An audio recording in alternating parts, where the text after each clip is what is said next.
first video, we introduced you to the 802 cable hat knit along and also introduced you to the pattern. Again, it's the 802 cable hat pattern that you can purchase on Ravelry, and hopefully you have purchased that and taken a look at how it's set up in the table format, and that hopefully will be clear to you. So today we're going to get set to get started by talking about your yarn, your needles, and other materials you'll need, as well as size and gauging, the ever important need to knit a swatch to calculate your gauge. Now, the 802 cable hat pattern is knit in what I consider to be a size medium, and that is done by knitting with a gauge of about 5 stitches per inch. In that scale, it certainly fits me fine, and it is a very stretchy, so would fit a large range of head sizes. I knit that green hat in a yarn called it's by the Plymouth Yarn Company called Encore. The Plymouth Yarn Encore model of yarn. It's a worsted weight knitting yarn. I knit it on size 5 needles, and that gave me exactly 5 stitches per inch, which gives you the size for this. You can, of course, use any brand, as well as any size needle that gives you the appropriate gauge. At the end of our knit along, I will also give you some suggestions on sizing the hat up or down. Because of the way the cables are constructed, it's difficult to change the pattern. You can't really change the height of the pattern, but you can change the circumference. But the easiest way to do that is to knit it with larger yarn and needles if you want a larger hat, or smaller yarn and needles if you want a smaller hat. This version of the 802 cable hat, I knit in Red Heart acrylic yarn. It's a very common craft yarn that many people like to work in. It was knit at about 4.5 stitches per inch on size 6 needles, and has a hat that's about, you can see it's a good 2 inches bigger than the other one. And so if you are knitting for someone with a larger head, perhaps a man with a larger head, you might think about knitting in something that has a larger size yarn going up with one size of needle. Now, how do you tell how many stitches per inch you have? You must knit a swatch to measure your gauge. So when I knit a swatch, I cast on 20 or 25 stitches. Both of these swatches were done on 25 stitches, and again you can see that the white one, just in this 4-inch swatch, is a good 1/2 inch or more, about 3/4 of an inch bigger than the green swatch. The green being that Plymouth Encore, knit on size 5 needles, and the white being a basic Red Heart acrylic, knit on a size 6. You can, again, use any yarn that you like. Just size it to the needles to meet the gauge that you would like. For this adult medium hat, that's 5 stitches per inch. So what you do is, on a straight needle or on your double pointed needle of the same size, cast on about 25 stitches, and I work 2 rows of garter stitch, and then I work a little garter stitch edge on either end so that the square winds up being flat. I don't pull my yarn all the way through so that I can pull this swatch out and use the yarn again. Or you can keep all your swatches and sew them together for a fabulous vest or lap blanket, baby blanket of a little patchwork quilt variety if you like. So you will knit up your swatch and then take just a regular ruler and measure how many stitches per inch. You can also use a little guide that Bates Needles sells that has a little square that makes it perhaps easier to see that inch. I also find it easier to measure at several points in the swatch over 3 or 4 inches, and then divide that number by the number of inches that I've measured. And what I do is I finish my swatch, and I do this. I don't block it, but I stretch it a little bit, scrunch it up a little bit, shake it out, and that helps to get all the stitches even.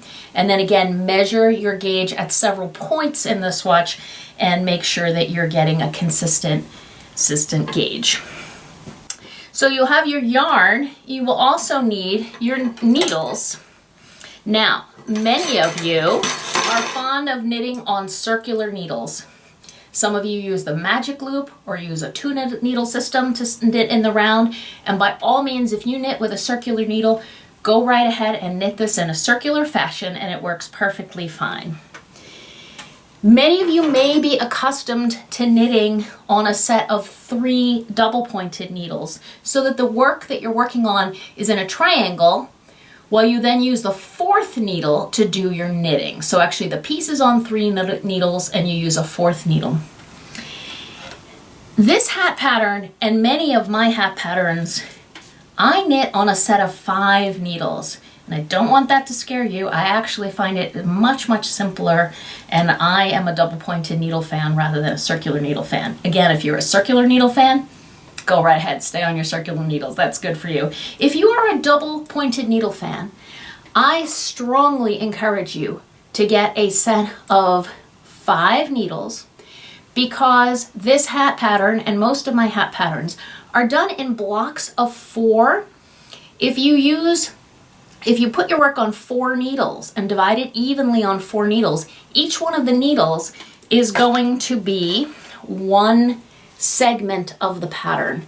So each one of the needles is going to be from the middle of this seed stitch pattern to the middle of the next seed stitch pattern with the 802 cable running right up the middle.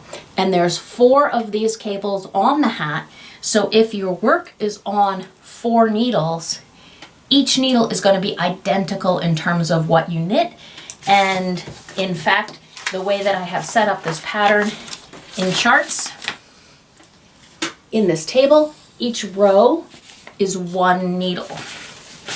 Again, you can knit it on 3, just be aware it's not going to line up as evenly, so you're going to have 1 1/3 of the patterns on each of your needles. In addition to your knitting needles, you will need a cable needle. Now there are several different types of cable needles. Some people just use yet another extra double-pointed needle, but that can get ungainly as the ends stick out. The standard cable needle that's sold is a skinny little metal thing. It's kind of cute, but I find these awkward. I find it difficult to knit off of them because it's so thin, and I also find that the slippery metal, well, it's easy to slip the stitches onto it. They may slip off while the work is being held in front or behind of your main knitting. There is a commonly commercially available thicker plastic cable needle like this with a larger square portion where your cable stitches go. So comparing that to the metal one, you can see that it's thicker and that the area that your cable needles go is much larger. I find that very useful in a hat like this. And then the ones I particularly love are wooden cable needles that have little ridges in them. Now, these will hold your stitches like crazy, which means it's a little harder to knit off of them, but it also means they're not slipping and they're not going anywhere. So I leave it up to you which of these cable needles you use, but I would strongly suggest either a straight wooden cable needle that has the little notches in it, or a nice thick plastic needle that has a large square area here for putting your cable stitches, and that way they'll be less inclined to slip. You will also need a tapestry needle at the end just for sewing in your ends and sewing off that knot on the top. So again, choice of yarn is yours. The pattern is written for using the Plymouth Encore worsted weight knitting yarn. And part of the reason for that, I usually knit in 100% wool. I often knit in my hand spun, but that makes it hard for me to come up with a gauge for everyone else to copy. One of the advantages of this Plymouth Encore is it's very commonly available in just about every yarn store, and it comes in 100 different colors. So you can make your hat in a traditional Aran cream color, in a bright Kelly green, in a deep sage green, in purple or red or whatever color you would desire. So I would give that a try. You can get your supplies from a local yarn store, or certainly, obviously, online from the biggies, from the big online suppliers, including Amazon or Webb's down in Massachusetts. But something like the Plymouth Encore, just about all of your local yarn stores in Vermont will carry. So go ahead and get your yarn and needles, knit up some swatches, and make sure that your gauge works. And decide whether you're going to work on a circular needle or get a set of 5 double-pointed needles. The ones I'm working with are a size 5, and they're a rosewood needle. They're very pretty. They're easy to slide on, but they also won't let, the stitches just slip out quickly. Any sort of metal double-pointed needle, again, also works. I work with ones for hats and socks that are about 8 inches long, I think. 7 inches, 8 inches long. And I find that those are handy. So go ahead and get your needles and your yarn, knit up a couple swatches, make sure that your gauge is correct. For the medium adult hat, we're going with 5 stitches per inch. If you want a larger hat, go with something that's about 4.5 stitches per inch. And if you want something that's a bit smaller, try to find something that'll work with a gauge of about 5.5 stitches per inch.